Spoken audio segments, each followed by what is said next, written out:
Hey everyone, thank you for joining us today. And I hope all our members of Asian Exporters Chamber of Commerce and Industry are doing well in their international business pursuits. And all right, so I may now begin today's webinar session. And I would like to give a warm welcome to everyone joining us. I encourage all of you to stick around till the end to get the answers to any questions you may have raised earlier. But before we dive in, let me take a quick moment to introduce our recognized trade body, the Asian Exporters Chamber of Commerce and Industry.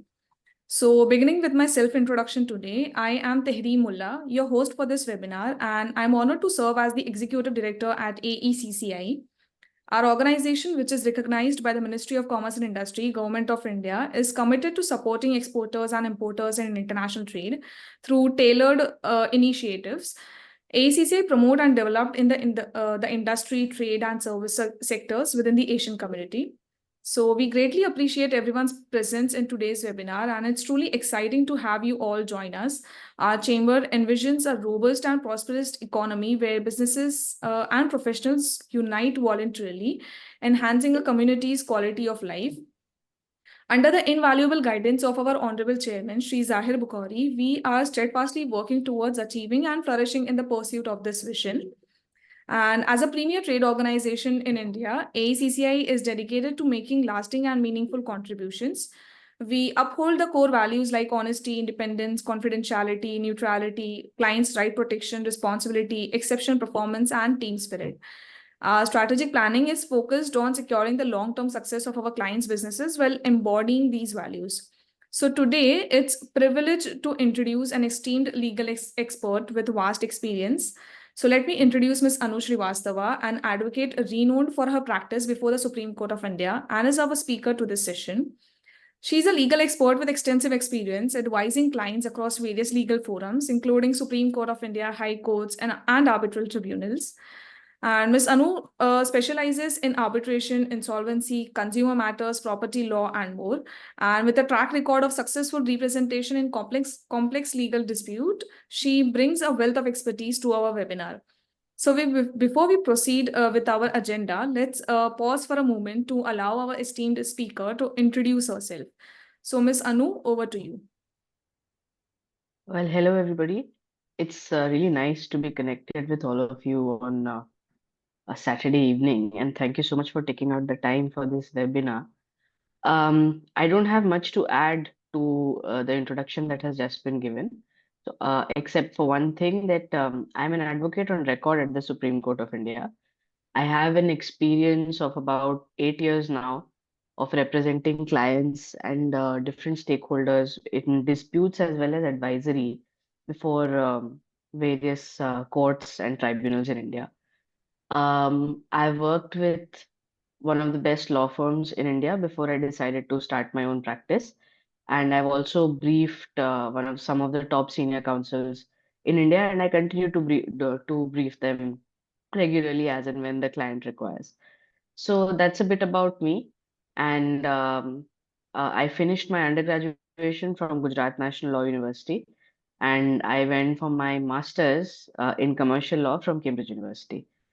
I think that's about it. We can now over to you, Terry.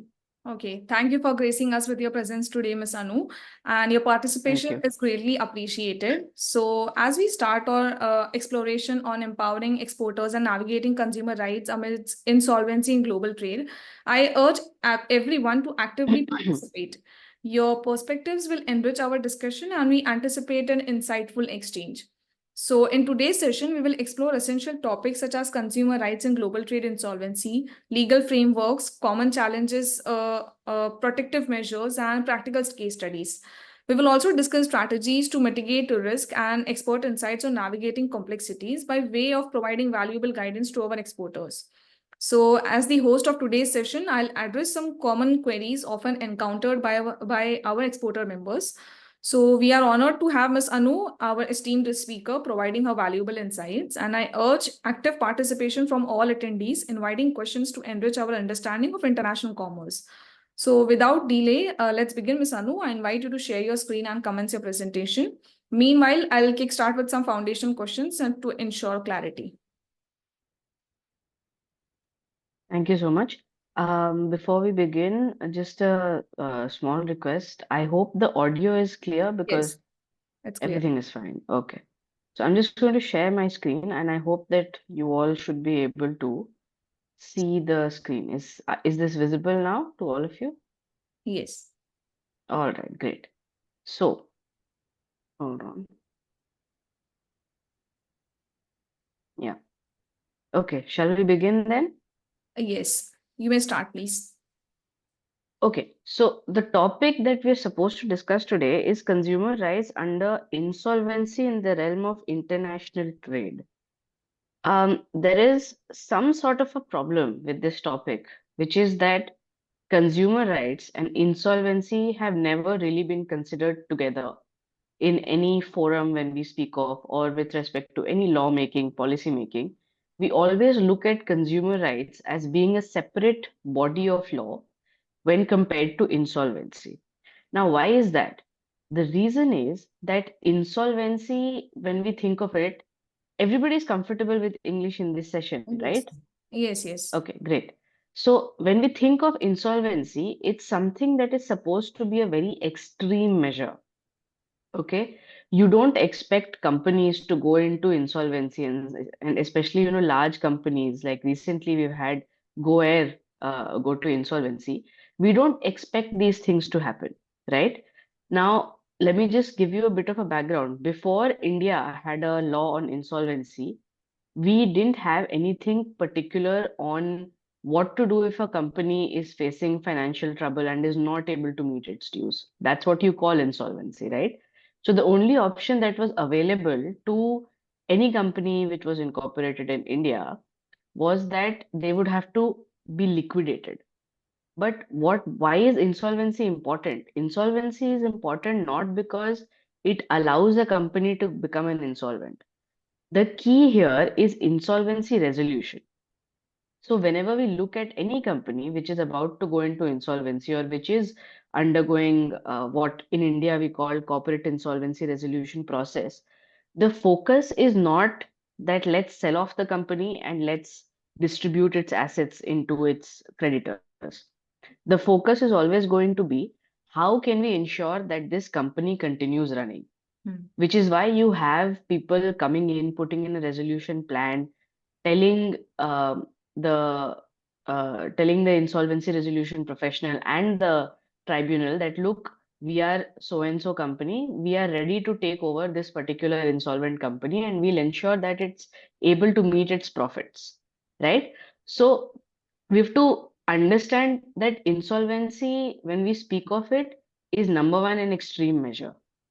It will only a company will be wound up or liquidated and its assets is going to be distributed only if everything fails. Number two, every attempt has to be made to ensure that the particular company which is undergoing insolvency is able to continue running.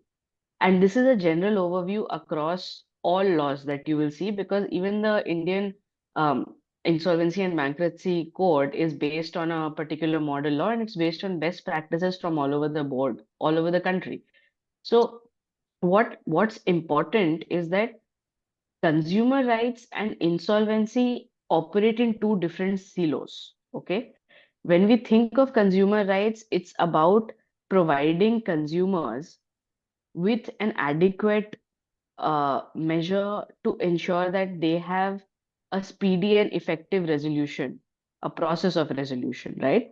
When we look at insolvency, we are nowhere even looking at the consumer. The consumer is not even a stakeholder, and that is something which is very, very clearly noted in a lot of these international model laws, and I'll come to it later on.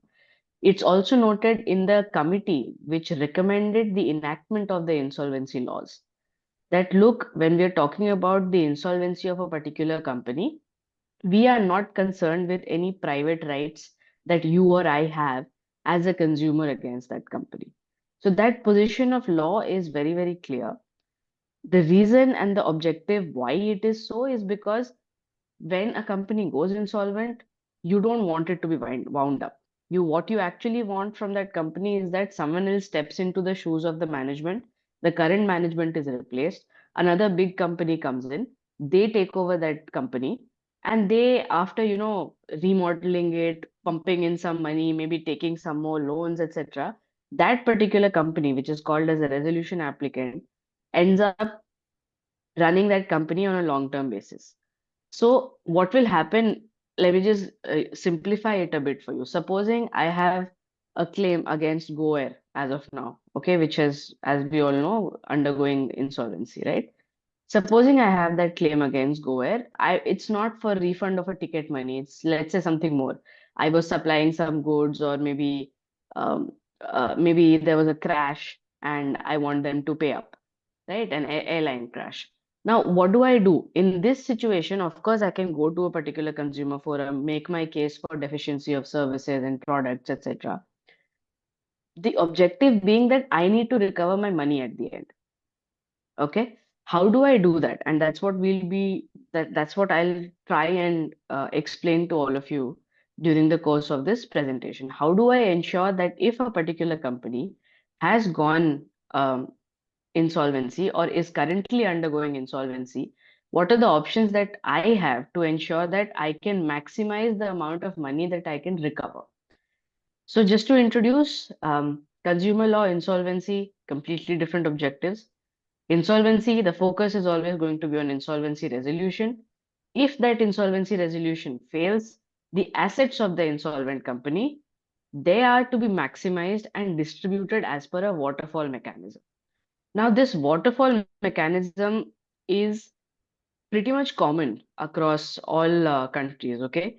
The first people who will be paid out of whatever distribution and liquidation of assets that happens, the first people are always going to be your secured creditors. It's not going to be a consumer, because in this chart that you all can see, it consumers would mostly fall as unsecured creditors. Unsecured creditors, they will fall in the same category as people who have, let's say, supplied some goods to the particular company which is undergoing insolvency, and they've not received their payments, right? So this is how generally it is. Statutory dues, labor, taxes can sometimes in some jurisdictions come before secured creditors. But in most situations, it's usually the secured creditors who take the maximum pie. They take up the majority pie of the distribution when of the distribution of assets from an insolvent company. Now let's look at what does consumer law do. Again, protection of consumer rights. You should have a particular forum which very easily and in a fast and effective manner resolves your claims. The focus will be on deficiency of services or supply of bad products. Consumer laws do not find mention in any of the insolvency laws. And as I had pointed out earlier, the UNCITRAL legislative guide very specifically says that issues that are specific to the insolvency of individuals are not engaged. So, consumer rights, for instance, what should the consumer do if they have a claim against an insolvent company? Those issues are specifically not addressed in even as per the UNCITRAL legislative guide. Okay, so let's move on ahead, right? Yes. Now, this cross-border insolvency is another aspect to insolvency. Okay, what is cross-border insolvency? Basically, is that one particular company is, let's say, undergoing insolvency in country X. Okay, I have, because now we work in a world where one company has operations in many different countries. So if I have a claim against company X and I know that company X is going undergoing insolvency, I should be able to join hands with the insolvency resolution process that is going on in country X. So I'm an Indian, I live in India. I probably engage with a company X, which is, let's say, based in US. Now, in the US, company X is undergoing some kind of an insolvency process. There are two, three ways in which this should work, and the underlying process is what we call the principle of universalism, right? What the principle of universalism basically means that if there is a particular creditor, no matter where they are, in which jurisdiction they should be able to put in their claim against one company which is undergoing insolvency. So even if I'm an Indian and company X is located in America, I should be able to go to America and say, go to the court in America, that is, and say that, look, I'm a creditor, I'm an unsecured creditor, a secured creditor, whatever I am so and so. I have a stake in this particular company, I have an interest with this company, or I have had a transaction with this company. Please ensure that when this company is undergoing insolvency resolution, my claims are also addressed. That's what it is. And the objective of cross-border insolvency is to provide court assistance whenever any company undergoes insolvency in a different country. Okay. Now, what is the, yeah, Yeah, so as tell we me, delve into our first topic, now as the presentation says, we will explore legal frameworks governing consumer rights in cross-border insolvency cases. So, Ms. Anu, could you shed light on the international legal frameworks that govern consumer rights in cross-border insolvency cases, and how do they vary across jurisdictions? see, like I mentioned earlier, um, I think there's some disturbance. Is this fine now? Okay. Yes, continue. So, as I had mentioned earlier, when we think about cross-border insolvency and when we think about consumer protection laws, there isn't a international legal framework which addresses both. Okay. Um, when if we speak generally about cross-border insolvency, the one law that we would mostly look at is the UNCITRAL model law on cross-border insolvency. And that applies in cases, you should be able to see it on the slide, that applies in cases when assistance is sought in one particular country by a foreign court or a foreign representative in connection with a foreign proceeding, or an assistance is sought in a foreign country in connection with a proceeding under a different country. So, for example, um, an Indian court cannot, an Indian entity or an Indian authority goes to the US and seeks assistance and says that, look, this company is undergoing insolvency in India. Mm. You should also initiate insolvency in the US. Okay. Or if the company is undergoing insolvency in the US, the the US, if the US representative or a US authority can come to India and say that, look, they have an office in India, they are undergoing insolvency in the US, and we want some assistance in that regard, right? Or sometimes it can also happen that the registered office which is in the US is undergoing and is also undergoing insolvency, and simultaneously proceedings are also going on in India. So to ensure that there is universalism and to ensure that there is a sense of coherence between the two, what cross-border insolvency laws generally provide is simply for taking assistance from one court and between one court and another court of different jurisdictions. So that is generally about it, and it does not really speak anything specific about the protection of consumer rights. Okay, thank you, Ms. Anu, for elaborating on the international legal frameworks. Now, shifting our focus, could you enlighten us about a specific convention or agreement that participants should be aware of in the context of consumer protection during insolvency? No, like I said, there isn't any particular, see, so a lot of these things are again the questions that people might have in mind are again because when nations enter into treaties or when nations enter into rules and international frameworks, etc., they they either think from the perspective of protecting the consumer, or they will think from the perspective of ensuring that insolvency is happening in a more coherent and universal form. Okay. So, as I have mentioned earlier, these are two laws which operate in completely different areas. There Mm. is going to be no intersection. So, when, let's say, India and Pakistan or India and US are negotiating a trade deal, they will not provide for specifically for protection of consumer rights in it, right? Because what will then happen is that consumer rights do not work an international on an international level. They are very they work in this realm of what we call private law, right? They work on the realm of individuals. They work on the realm of an individual's claim against a multinational company, right? So True. most often when countries are also negotiating treaties or when they are entering into conventions, consumer rights sort of end up taking a backseat because that's really not number one priority for countries when they're entering into it, right? Does True. that answer your question? Yes, truly said. Building on that, about the challenges faced by consumers. So my question to you is, what are the common challenges consumers encounters when businesses face insolvency in international trade setting? One important thing that I had forgotten to mention earlier, or maybe I have mentioned it and I've forgotten that I had mentioned it. In most jurisdictions, consumer claims would be covered under the claim for unsecured creditors. Mm. Now, is everyone aware of what happens to unsecured creditors?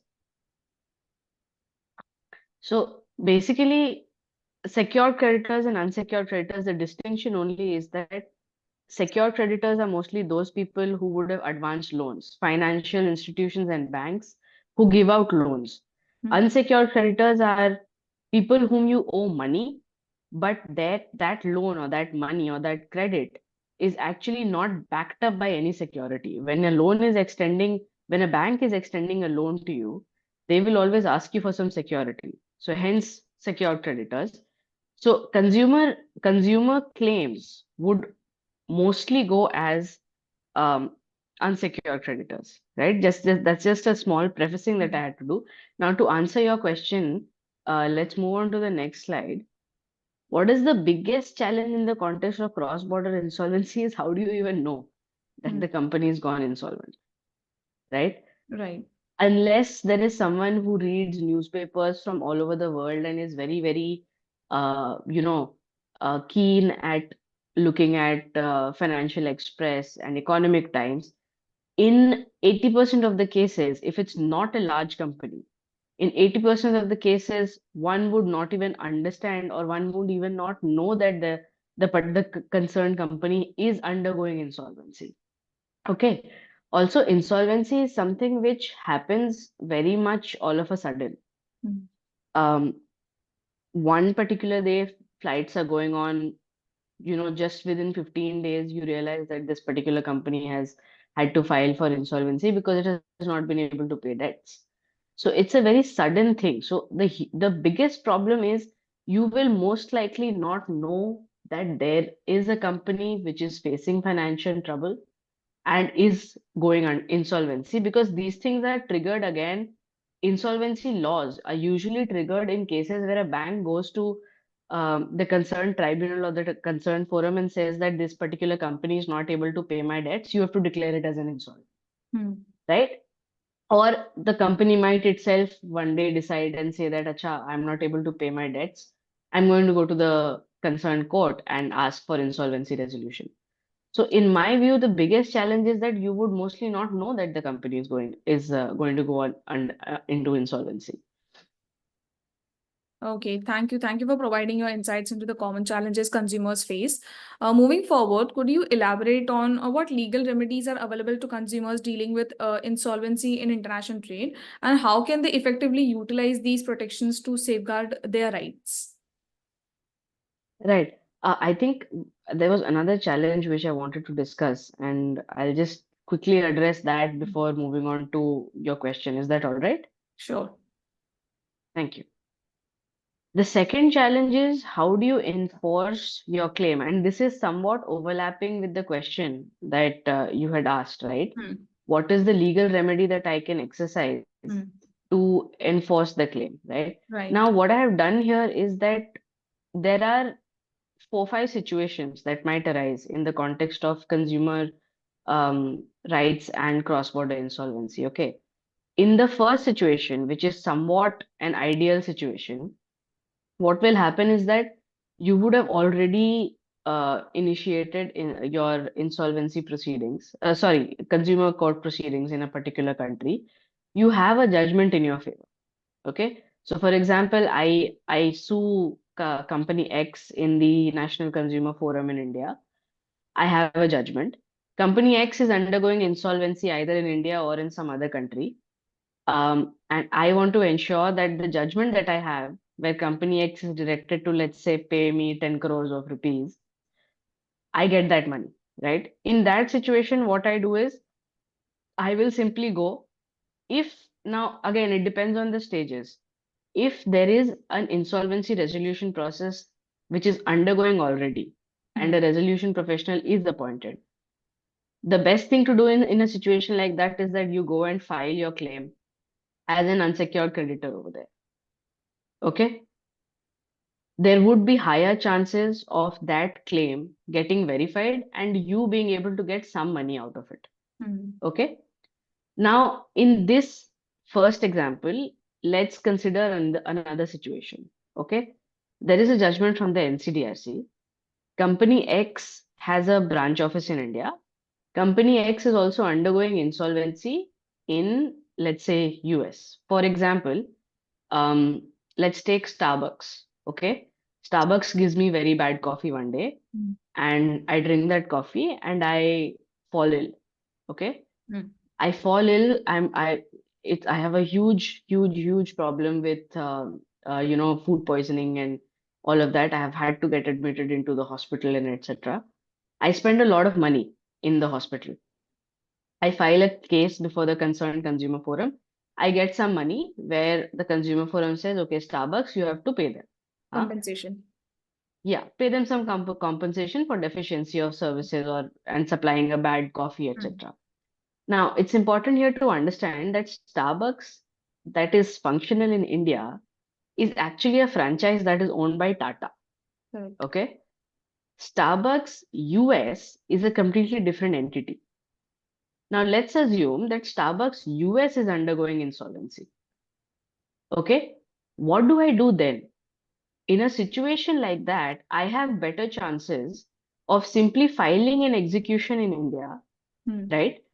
Against Starbucks, which is a Tata franchisee, and getting my money back. Because if I go to the US, firstly, I can't initiate anything in the US because there will most likely be a moratorium if Hmm. they're undergoing insolvency. So, in what happens in a moratorium is that when a particular company goes and starts undergoing insolvency, there is a sort of a freeze on all legal claims that that you can initiate against that company.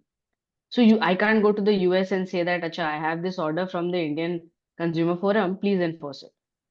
That's not going to work. Okay. So this is a sort of a variation that I gave you. So in each and every situation, you would have to consider the facts of each case. You would have to consider what would be easiest for you and the fastest mode for you to be able to get your money, Hmm. right? Now let's come to the second example that I've taken. We don't have a judgment in my favor, okay? So in the example that I gave you, um, Starbucks India and Starbucks UK, Hmm. I have filed a case, or maybe that my matter is pending in the NCDRC. Okay. In the NCDRC, I have made Starbucks India a party and I have also made made Starbucks USA a party. Okay. Now, what happens then? If Starbucks USA goes into insolvency, moratorium will apply against them, right? But I can still go ahead and proceed with my case against Starbucks India. Okay, that's option number one. Hmm. Now, supposing that this is not a Starbucks India, Starbucks UK scenario. Okay, it's a company which doesn't have any registered offices or a franchisee in India. It has branches in India. Okay. The main company, the parent company is located in the US. There are no subsidiaries. They have only branch offices. In a situation like that, if the main company in US is undergoing insolvency, a Hmm. better option for me is to simply wait and watch. Okay? Why should you simply wait and watch is because you can anyway not proceed with the with your consumer case in India. And this is all we are talking about in an ideal situation where Hmm. cross-border insolvency laws exist and the National Consumer Forum over here or whatever consumer forum over here agrees that, okay, so and so company is undergoing insolvency in the US. The US court has asked for our assistance and therefore we are not going to proceed with this matter. Okay. It might also happen that the courts in India are completely unconcerned that, okay, let them go into insolvency over there. Who are we to do anything? We'll pass a judgment against you.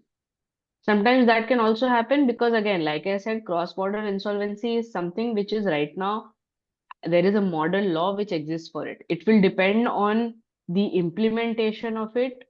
When some representative from US comes and informs the court here that, look, this company is undergoing insolvency. We want the consumer forum's assistance. Therefore, there is a moratorium, you don't proceed. Okay. So, in situations like this, it's probably better to just wait. Hmm. Wait for the insolvency resolution to be completed against that overseas company. In case there is no resolution of insolvency, the company has to go into liquidation. Hmm. In that case, you simply file a claim over there. Okay. So you file a claim before the insolvency resolution professional in another country or its equivalent in the US, and then you wait for verification. In cases like these, mostly what would happen is that your claim for verification will not get verified. Why? Because unlike the first situation that I had given you, that there was a judgment, in this case, you don't have a judgment yet in your favor, right?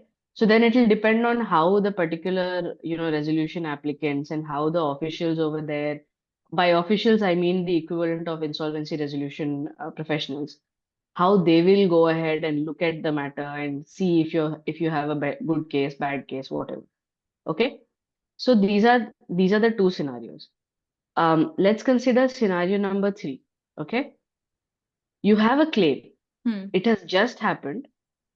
You are almost in the process of going ahead and suing the company. But in the meantime, uh, you don't have any legal proceedings. Okay, what happens? Hmm? You go ahead, file legal proceedings. In the meantime, the company goes into insolvency. In that case, again, you should probably wait until moratorium and resolution of insolvency to see what's happening with the matter. Hmm. Okay. And maybe then decide, should you proceed with the claim in India, or should you simply go ahead, file a claim in the courts in US or Dubai or whatever it might be. Okay. Let's consider the fourth situation. Insolvency is not resolved. Okay, there is just a claim, you don't have a judgment from any court. Hmm. Your insolvency is not resolved. Company goes into liquidation. You don't really have much of an option. If the company is undergoing resolution, is undergoing liquidation, the only option that you have is you'll have to file a claim as an unsecured creditor wherever the company is undergoing liquidation, and that claim of yours will be subject to some form of a verification. Now, in the fourth example, subject to how your limitation laws work, you could possibly again not file a particular case, wait for resolution of insolvency, and then go ahead and file. Okay. So, for example, if your limitation for deficiency of services right now in country, let's say Dubai, hypothetical country, you have a claim, you're a person who's based out of Dubai, you have contracted with an Indian company, that you want to file a case against this Indian company. Indian company is about to go into insolvency. Now, what's important to note here is that you should probably consider what is the limitation period in Dubai Hmm. from filing a case against that company, because you're going to sue that company in Dubai, right? For enforcing your consumer rights, you're going to sue that company in Dubai because that is where the transaction happens, that is where you live, that is where this company has a branch office. Okay. So, supposing that the laws in Dubai say that, okay, your time frame or your limitation period for filing a consumer claim is 3 years. Okay. Hmm. In India, most insolvency processes would be resolved within a period of 180 days. That's at least that's what the statute says. Okay. So you still have an option of waiting for the whole insolvency process to be done and then filing your claim in Dubai. Right. This is simply because when you are then going to file a claim in Dubai, by that time, some new management would have stepped in and the company would have Hmm. been undergoing anyway, right? So you again have a higher chance of getting your money back. And that is the objective of what we want from most consumer rights. Okay. Okay. So uh, I think I have just a small point left on the Hmm. legal remedies, right? And Yes. which was your question, Terry. Hmm. Now, what can we do to ensure that what my legal remedies are in with respect to consumer rights protection in international insolvency cases?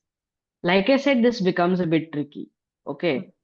Because in international insolvency cases, you are not just approaching one court, but you have two forums that are available to you. Should you file file your claim in the country in which insolvency is currently undergoing, or should you adopt a different route and simply follow consumer laws and approach a different forum in a different country, right? So in most of this, the answer to most of these questions would depend on what countries are we dealing with, okay, and what are the protections that I have. If supposing, let's take an example in India, today we don't have any laws for cross-border insolvency. Okay, there is a particular draft which is undergoing discussion, which has been undergoing discussion. What we have in the current regime is under the Insolvency and Bankruptcy Code is that an Indian court can ask another court for its assistance. Okay, but there is nothing which is reciprocal in terms of saying what will happen if the US, if there is insolvency undergoing in the US, what will happen to proceedings in India? That's pretty unclear as of now. Okay, so a lot of this depends on what countries you're dealing with, what are the laws over there, and what is the level of efficacy or effectiveness that is available to you when you file a claim, be it in consumer rights or be it as a unsecured creditor in insolvency cases. Reason being that today, if you take any consumer forum in India, there is a large delay that happens. The dates that are given can be anywhere between, 4 months, 5 months apart, right? In a situation like this, let's say you have a better option that's available in country X, okay? You could possibly then consider simply going to the courts in country X and saying that, okay, look, I am a consumer. This has happened. This particular company is undergoing insolvency. You tell me what to do. Okay. So a lot of this, to a very large extent, depends on the countries that you're dealing with, the laws that they have, and also the company that you're dealing with. Now, mostly the smaller companies or even medium-sized companies, their insolvency doesn't always get resolved. But when we look at companies like GoAir or bigger companies, there is every effort that is made to ensure that someone else steps into the management and makes sure that uh, the insolvency process is resolved and the company can go on. Okay. Now, just a small footnote over here is that um, supposing there is a decision that you have, um, can you use that particular country, that particular decision to trigger insolvency proceedings in another country, right? That's also a very important question. Supposing I have a award against company Y, which runs into, millions of dollars. Okay. Can I take that award, come to India, huh, and say that execute this award against this company? Okay, maybe yes, maybe no. Again, like I said, in India, a foreign court's decision is recognizable, subject to there being a reciprocating territory. In those situations, it is possible that you could bring that particular judgment in court, in a court in India. So when I say you here, you means someone else. So supposing a US entity or a US citizen is fighting an Indian incorporated company, or a Dubai entity is fighting or a Dubai consumer is fighting against an Indian company. They have a judgment which runs into, say, millions of dollars for a large scale mass negligence disaster that is committed. Okay. They could very well come into India and say that I have this particular award in my favor, or I have this particular court decision that's in my favor. I want this to be executed because the country is headquartered in India. Please execute it. So hypothetically, it is possible that while that execution is going on, if the company, if it or if it becomes very very apparent that this company will not be able to pay up, this Indian company is not going to be able to pay up, the banks and financial institutions could then very well approach the NCLT and say that, this company has gone insolvent. So sometimes it even operates to that extent. Sometimes Actually, a lot of the transactions that we have today, they run into such huge numbers and they are so voluminous, is that a lot of times, if you have an award, if you have an international award in your favor, which runs into millions and billions of dollars, that could very well be a triggering factor for insolvency against a particular company. So this is also something which I just wanted to point out for the sake of curiosity. Certainly, consumers dealing with insolvency in international trade can explore various legal remedies and including seeking compensation for losses, as you said, initiating legal proceedings or invoking dispute resolution mechanisms. And effectively utilizing these protections involves understanding their rights under applicable laws and agreements, also seeking legal advice when necessary, and actively participating in any legal proceeding to ensure their interests are safeguarded. So moving Yes. forward to our next query regarding the role of international organization. So, what role do international organizations play in shaping and enforcing consumer rights in cross-border insolvency cases? Okay. Sorry, they don't play a role at all. Okay. I mean, it's quite uh, disappointing to see that there isn't a single international organization which can possibly help you as a small consumer Hmm. to play a role in ensuring that your claims against a large multinational corporation is protected. Okay. Okay. So, as lawyers, we like to caveat everything by saying that it depends on the facts of your case and all of that. And there are no straightforward answers. But the thing is, to this, there is a very straightforward answer. There is no body like the World Trade Organization or the UN or whatever, which is going to ensure that your claim as a consumer is protected when a company undergoes insolvency. There are, of course, certain rights that are given to consumers, especially in the context of the European Union, and you can very well have that enforced Hmm. because European Union, what it does is that there is a cross-border recognition of judgment. So, supposing you have a judgment from Germany, you can very well go to Italy and have it enforced over there. But what happens if the company is insolvent, right? If they're simply Hmm. unable to pay, there isn't a single international organization which is going to be of any help. But, well, there is something to be said about very high stake matters. Okay. For example, we live in a world today where a large number of power companies are operating and they are mostly owned by private entities, right? Hmm. Now, most of these power generation companies, they will either look at, you're either looking at resources pertaining to coal or hydrothermal power, whatever.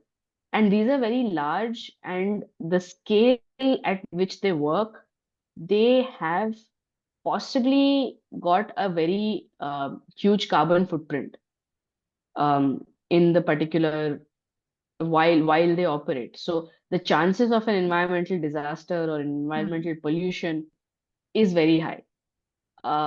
Let's also maybe consider something which is, let's say, BMW cars or Hmm. Mercedes cars or any car. Let's take Honda or Toyota.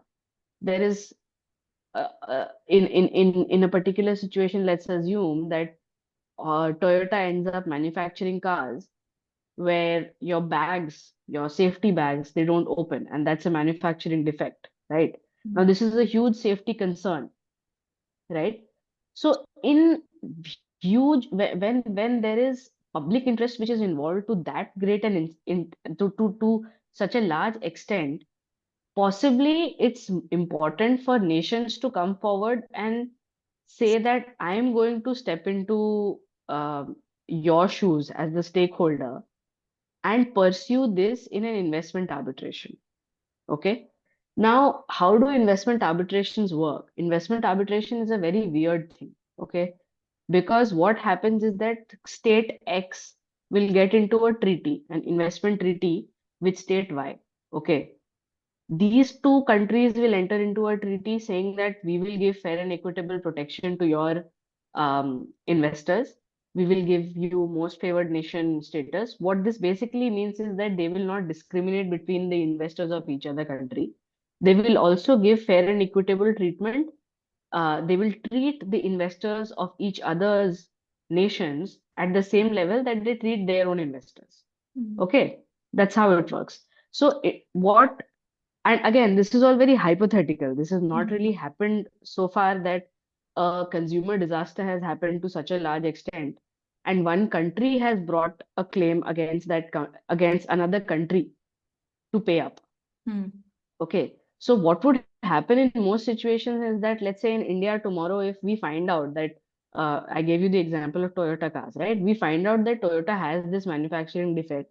They don't roll back the cars that they have already sold. Okay, there are a large number of accidents that have happened. It's not safe, etc. at all.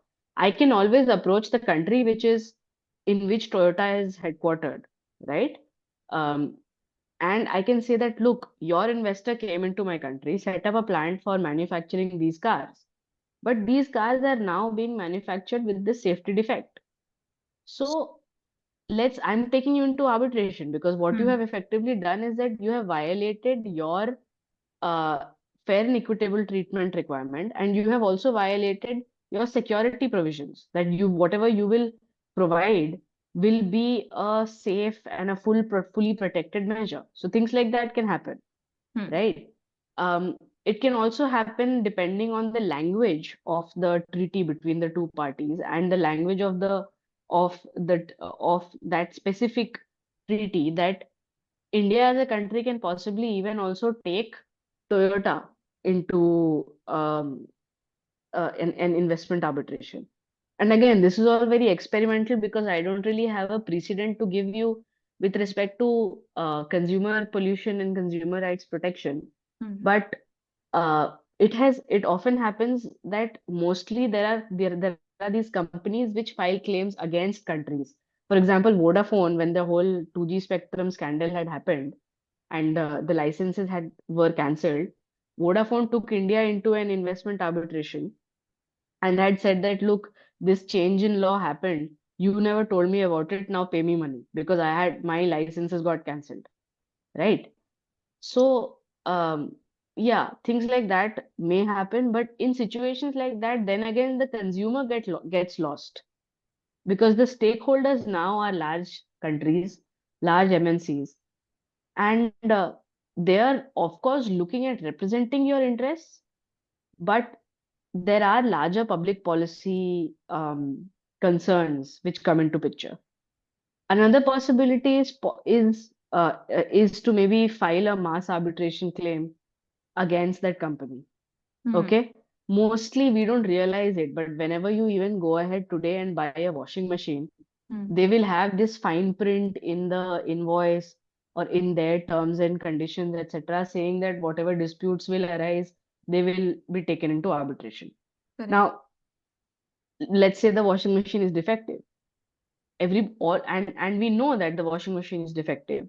So you could always probably join hands together and initiate a mass arbitration or a representative action against that particular company, which has, let's say, supplied these washing machines to you, right? So that's another option that could be explored. The problem when insolvency comes in is that there will be an issue when you want uh, to recover your damages, because at the end of the day, if the company becomes insolvent and has had to be liquidated, no matter what legal tricks that you may use, there's just not going to be enough money with the company that they could pay, right? Mm. So what do you do in situations like that? You simply can't do anything. The company has been wound up, it's been liquidated. The largest share of the pie has been taken away by the secured consumers, by the secured creditors. As consumers, you are simply unsecured creditors, and you hardly get, say, 1/10 of the value of your claim. So, um, I think getting trapped into a cross-border insolvency situation for a consumer is a really, really bad scenario. Mm. Because there are, of course, issues with respect to enforcing your claim. There are larger issues because if the company simply doesn't have money to pay up, no matter what you do, if you can't see the color green, you can't do Mm. much about it, right? Right. So And that's, I hope, yeah. yes, and do you believe that there might be some ongoing initiatives or proposed changes to enhance consumer protection in trade? Well, there has to be, again, this is a very policy related question because uh and see, we've been working in this sort of a framework for the past at least 30, 40 years, if not more, Hmm. right? The issue is that market dynamics are often very skewed. They Hmm. are skewed because you are looking at macroeconomics. When you're looking into the question of cross-border insolvency, you're looking at large multinationals. You're talking on the level of one nation and another nation. So the consumer is on a very micro level at this stage, and nobody really assumes that a company is going to manufacture defective products or that they're going to provide deficient services, Hmm. right? Right. So when trade deals are being negotiated and when we look at what laws should be in place, nobody really thinks about finding a place for a consumer while negotiating a trade deal. So consumer laws are there in different countries. Country X has a consumer law, Y has a consumer law. But combining cross-border insolvency and consumer laws becomes very, very tricky, Hmm. right? Right. Of course, there is a need for things to change. Maybe there should be some sort of a dialogue on the international level that, look, what are we going to do about our consumers in cases where cross-border insolvency happens? So there is probably some framework for it, but as as the world that we live in, and as I mentioned earlier, all of these UN legislative guides, etc., in the context of insolvencies, there's one thing to say that we are not going to provide for consumer rights, Hmm. right? It's completely another thing to say that we don't consider it. See, one thing is that you're silent about it. Okay. You don't say anything. Number two is when you are straight away going ahead and saying that we are aware of that consumer rights exist, but we are not going to find place for it Hmm. in these insolvency laws. And what has been the trend so far is that all of these UN legislations, even the Indian Bankruptcy Law Commission report, which was responsible for the enactment of the IBC, even that records that, look, consumer protection, please figure out your own thing. We are right now handling insolvency. We are concerned only with insolvency. Okay. Yes, thank you for your insightful response. Now, moving forward towards the practical strategies for consumers. So, can you offer a practical strategies for consumer to navigate insolvency challenges in international trade on an individual level, or share any relevant case studies or practical examples illustrating the application of consumer rights in trade insolvency cases? Okay. So, number one is you need to be very, very vigilant. Hmm. Okay. As a consumer, or even as a, let's say, let me flip it a bit, Hmm. that in this situation, if my client is a company which is faced with um, certain consumer claims against them, and they're finding it very, very difficult to pay up these consumers, and they know that they're about to go into insolvency, right? What happens in situations like that? So number one thing is that you need to be very, very vigilant on what's happening in the international market, the international scenario. Number two is, please consult your legal representative, even whether you're a company or whether you're a consumer. uh, you have to take each and every step after consulting your lawyer, because it's not just as much about, see, today information is very easy to access on the internet, but what happens is that practical strategies are something that only a lawyer can tell you. For Hmm. example, someone like me, I mostly practice in Delhi, I mostly practice before courts in India. I can't give you any advice about how a Dubai court might look at a consumer court's judgment from India, right? So these are typical questions which have to be answered on a case-to-case basis, Hmm. understanding the needs of the client and understanding the legal framework in which we operate, right? So you have to also understand, uh, should you initiate the consumer claim? Should you wait and watch? What is the pros and costs? What is going to be the legal cost that would be involved? See, in India, legal costs are not so high. They don't run into millions and billions. But if someone were to go to US and initiate a claim against a large multinational corporation, the law firms there will simply rip you apart, okay, with the amount of legal fees that they charge. So it's also important to consider that. And when we think of legal costs, it's perhaps a more cost-effective scenario to consider class actions or representative suits, Hmm. right? Another important thing to look at is choose your forum very wisely. Like I had mentioned earlier, one has to be very, very cognizant and very aware of the kind of forum in which one is initiating a consumer complaint, or even where one is filing a claim as an unsecured creditor in an insolvency context, right? So, not every consumer dispute has to go under consumer law. That's also something that you have to be um, Hmm. very careful about. See, consumer law, when we speak of it, it's a special body of law which was created to provide speedy and effective resolution of disputes. All right. Right. So, in the absence of consumer law, you still have a remedy which is available, which is to simply go ahead and file a case against them, for whatever it is. Deficiency of Hmm. services is a very technical consumer forum language, but supposing we didn't have the Consumer Protection Act in India, okay, you could still take a company to court and say that you had a contract with them and they did not perform that contract very well because they provided you defective goods. You had not contracted for receiving defective goods, right? So it's also essential for everyone to understand that whenever you have a claim against a company, you might think that you are their consumer and therefore your case should be covered under consumer law. But sometimes it's probably a better idea to think out of the box and think that let's not file this as a consumer foreign complaint. Let's adopt a different strategy for it. All right. So these are some practical strategies that Hmm. I just had in mind that I wanted to share with everyone. Yes, well, the response is well articulated. Thank you. Now, the next focus is on enforcement mechanism. So, with that context in mind, could you elaborate on what enforcement mechanism exists in cross-border insolvency situations and how effective are they in practice?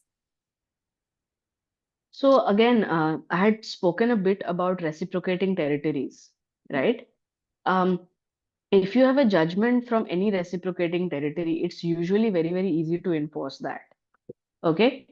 But if you don't have it, then it might become a little difficult because what you would have to do is if you have a judgment um, from a consumer forum or from even a normal court, you want to have it enforced, right? So supposing let's take the case of um, Canada and India. Now, surprisingly, Canada and India, uh, is it Canada? Yeah, I think so. I think it's Canada. Okay, let's assume for a while that Canada and India don't have a reciprocating territory. Hmm. They're not reciprocating territories in the sense that Indian judgments are not recognized in Canada and Canadian judgments are not recognized in India. Okay. Now, in a situation like that, suppose my uh, judgment is against an entity which is incorporated in Canada but has a branch office in India. I go to the consumer forum, I get a judgment in my favor. I want to have it enforced in Canada because I know that this head office is in Canada. I go to Canada. If it is not a reciprocating territory, I will have to go and initiate legal proceedings afresh in Canada on the basis of the judgment that I have obtained in India. Hmm. So it's again a slightly more long process. So, in the context of that, maybe considering the possibility of an arbitration should Hmm. be looked into because most of these contracts, like I had mentioned earlier, they have a form of an arbitration clause. The reason why we should consider it is because arbitration awards are very, very easy to enforce. Hmm. There is a very limited scope of intervention that is allowed in arbitration claims. It's limited even if one has to go ahead and enforce a judgment from a court in India. But it's a little more restricted when it comes to getting an award enforced. Okay. Okay. Now, lastly, something needs to be said about digital commerce over here, because we are transacting on the internet. We are going ahead and entering into contracts on the internet. So in situations like that, it Hmm. might give you a forum which otherwise did not exist, right? So supposing, usually how forums work is that you have to go to the country in which the transaction is entered into, or where the company is incorporated, and you have to sue them there. But when it comes to digital commerce, the scope of jurisdiction gets a little wide, Hmm. right? So these are the few things that I had in mind and I wanted to share with everybody. Okay, well understood that. So my last query is on the emerging trends and future developments. So Ms. Anu, in Mhm. your knowledge, what emerging trends or future developments do you foresee in the landscape of consumer rights under insolvency, particularly in the context of international trade, and any potential changes to regulations that might impact consumer? There isn't much change that is happening, except that on and off there are news that we keep witnessing, and there is another one which has been doing the rounds of late, which is that India is also in the process of having a cross-border insolvency law. Hmm. But so far, nothing concrete has been suggested. So I don't really want to, get ahead of myself and say that, okay, this might happen or that might happen, because the model law on cross-border insolvency has been in existence since the 1997, Hmm. right? So it's been about 25 years since then, and we still face the same sort of struggle. So there isn't much that one can really sort of oversee, or one can really predict. Okay, so it was a commendable, insightful session we have had today, and I'm sure you all found our talk with Ms. Anu Srivastava as interesting and helpful as I did. So we covered a lot of ground discussing on how consumers' rights are protected when businesses face financial problems in global trade. It's like from delving into the legal frameworks governing consumer rights and to discussing common challenges faced by consumers in international trade insolvency cases, we have covered a wide spectrum of crucial issues. Additionally, we have examined the role of international organizations in shaping consumer protection and explored practical strategies for consumers to navigate insolvency challenges effectively. So, lastly, we delve into the case studies illustrating the application of consumer rights and discussed enforcement mechanisms. So, as we conclude this enriching webinar, I wanted to extend my heartfelt appreciation to each of you for your active involvement. And a special acknowledgement goes to our esteemed speaker, Ms. Anu Srivastava, for generously sharing her expertise on the intricate domain of international trade and solvency. Her insights have not only broadened our understanding, but also offered practical strategies for businesses facing such challenges. And on behalf of the Asian Exporters Chamber of Commerce and Industry, I extend our sincere gratitude to you, Ms. Anu. Your commitment to knowledge dissemination aligns perfectly with our mission of fostering collaborations and excellence within the business community. And your invaluable contributions significantly enrich our collective journey towards success and growth. The Asian Exporters Chamber of Commerce and Industry is dedicated to supporting its members through the ever evolving realm of international trade. And we anticipate future collaborations as we persist in our shared quest for discovery and growth. Your ongoing backing is truly valued, and we are eagerly anticipating your involvement in our upcoming webinars too. So, a heartfelt thank you to Ms. Anu Srivastava for her invaluable time and support, and we look forward to reconnecting with you soon. So, to all our esteemed participants, we wish you a wonderful day ahead, and thank you for joining us. Thank you so much. Thanks for attending. Bye. Bye.